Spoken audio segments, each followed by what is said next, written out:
এই যে আমি যদি বলি মাত্র 5 মিনিটে দোকানের থেকেও বেশি টেস্টি চিড়ে ভাজা বাড়িতেই বানানো যায়, তুমি কি বিশ্বাস করবে?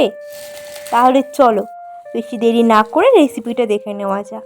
আমি অপর্ণাস কিচেন ডায়েরি চ্যানেলে তোমাদের স্বাগত। আমাদের ছোট্ট ফ্যামিলিতে যুক্ত হতে চাইলে লাইক কমেন্ট শেয়ার করে পাশে থাকতেই হবে। চিড়ে ভাজা করার জন্য প্রথমে নিয়ে নিয়েছি বেশ খানিকটা সাদা চিড়ে, তারপর নিয়েছি কাঁচা বাদাম আর নিতে হবে কাজু আর কিছুটা পরিমাণে কিশমিশ। এরপর চিড়ে ভাজা করার জন্য সিক্রেট মশলাটা তৈরি করে নিতে হবে। আর তার জন্য নিয়ে নেব 1 চামচ লঙ্কার গুঁড়ো আর 1 চামচ চিনি গুঁড়ো, 1 চিলটে হলুদ গুঁড়ো আর স্বাদ মতন লবণ। এবার এগুলোকে ভালো করে মিশিয়ে নেবে।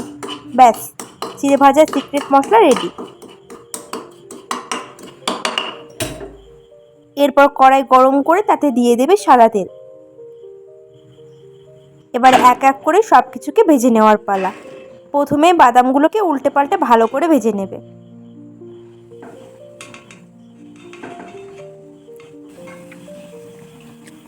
ভাজা হয়ে গেলে ঝাঁঝরির সাহায্যে তেল ঝরিয়ে বাদামগুলোকে তুলে নেবে।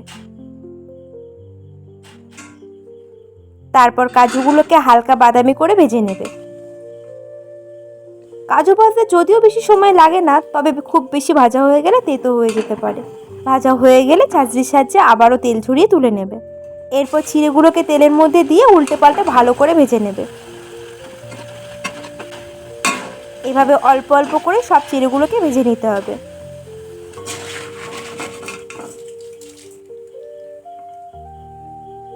চিড়ে ভাজা হয়ে গেলে অল্প কিছু কারি পাতায় তেলের মধ্যে ভেজে নিতে হবে।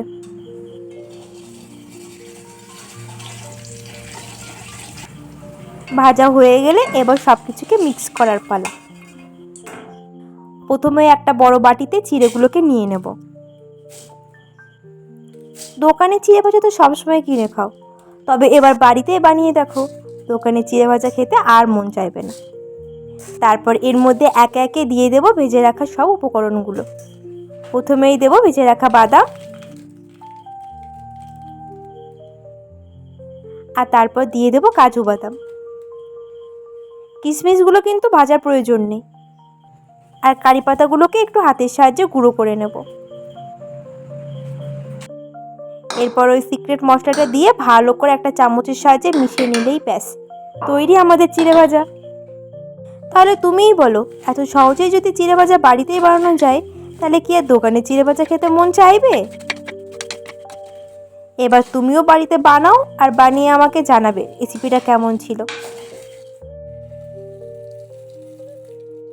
ভালো লাগলে অবশ্যই আমার সাথে শেয়ার করবে।